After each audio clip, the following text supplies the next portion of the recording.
睡眠呼吸中止症，它本身主要的定义就是说，它在睡眠的时候会有间断性的呼吸停止。那间断性呼吸停止，它会造成两个问题，一个就是它本身的间断性睡眠，所以让睡眠不能连续。睡眠不能连续的情形之下，身体会有一些发炎的症状的出现。发炎症状就对我们心血管、脑血管的情形就会增加这样的一个几率。那第二部分是因为睡眠呼吸中止症，它本身睡眠的时候呼吸会停止，所以会让血氧下降。那血氧下降本身对最常需要氧气的心脏或是脑部就会造成缺氧的情形。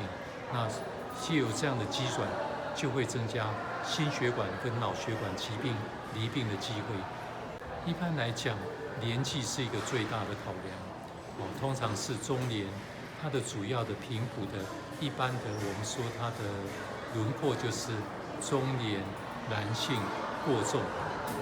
那女性因为有黄体素的保护，所以女性在她有每个月的一个正常生理周期的时候，她比较不会呼吸中止，因为黄体素对呼吸的保护。那年龄来讲，随着年纪越大的话，它整个对于这个呼吸的调控，对于神经肌肉的调控都会比较差，所以会增加呼吸中止的机会。那肥胖的话，会让呼吸道空间变窄，所以也会增加我们所谓的呼吸中止的机会。